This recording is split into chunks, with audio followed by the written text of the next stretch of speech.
ideology, on caste equality, we understood them. And most of all, we acknowledged them as fundamental human rights.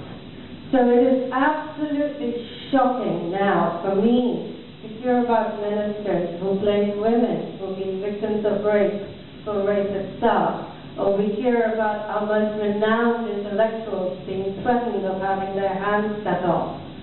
We can never, as Goans, forget who we are, what we stand for. We can never, ever turn our backs on what we are. And we are at a pivotal stage in our history, and what we become from today onwards will depend entirely on us. And as well as giving us a sense of pride, a sense of understanding about our own personalities, about our own character. As Goan people, we care very much about who we are and our identity, and the spate of books that has been coming out has been testimony to this need of ours to define ourselves. And I'd like to thank Frederick Noronha for giving people the push, and I'm sure he has been a great help to Selma to encourage her to giving an outlet for these Goan books to come out.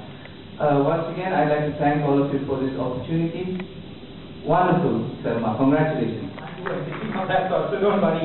I think it's, some of these conceptions, these fears that we have, pass off with time sometimes. Sometimes we need to redefine ourselves, but they are not easy issues. They are big challenges. It is a human need to migrate for a better life, to get a better life in whatever way we can.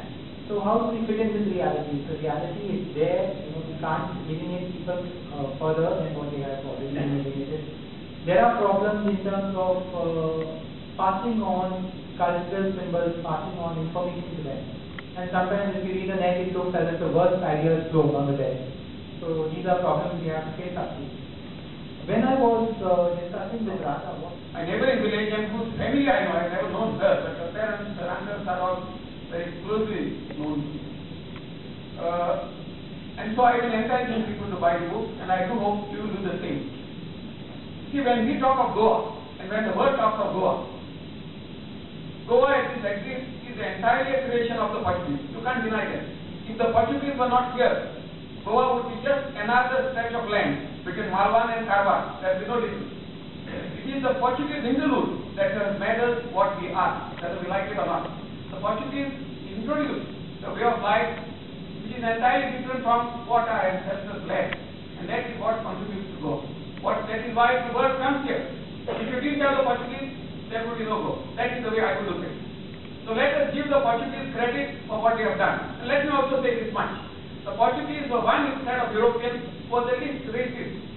They were not as racist as the English or the French were.